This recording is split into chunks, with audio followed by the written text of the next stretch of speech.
Over 30 years ago, I suffered a bout with depression that lasted several years. That painful time in my life resulted in me losing my job and having my family, friends, and church turn their backs on me. Prior to my diagnosis, I found myself gradually slipping into a state of alcohol dependency.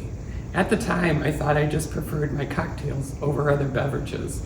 I now know habitual alcohol consumption is a common practice of self-medication for someone suffering with depression. Why am I telling you this? I'd like to share a time with you when God showed up. It's a moment that still takes my breath away whenever I recall it. It happened on a Sunday morning following one New Year's holiday.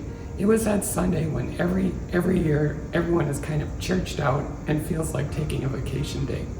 Although my wife Carol and I generally attended worship every Sunday, I remember mulling over the possibility of us just taking a break and sleeping in.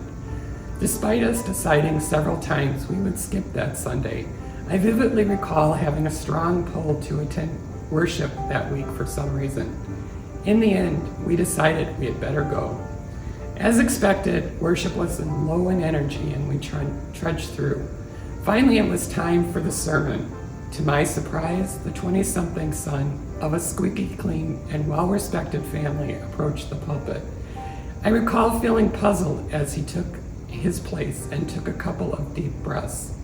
His first few words were rather weak and uncertain. I wondered what he was there for. After listening for a moment, I realized he was sharing his experience with alcohol dependence. He related how his actions had negatively impacted him and the people around him. He had come to accept he had a problem and was taking steps to overcome his dependence.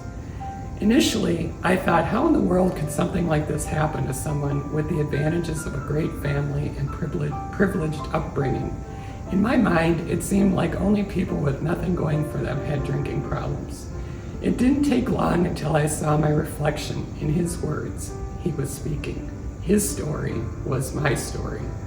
Upon returning home, I felt emotionally drained. I sat at the end of the bed in my wife's arms.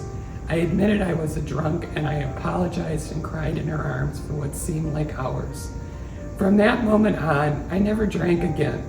Of course, not having the crutch of alcohol made me feel the pain of depression even more.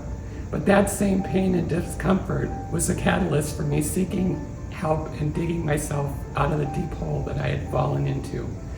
Even after all these years later, I still frequently ask myself, where would I be and who would I be if God had not met me in that moment? What would have happened had I not heeded the persuasive tug to go to church on that Sunday? I know it was God reaching out to me because I needed his help. I am reminded that when I expect it least, God is always there to give me what I need.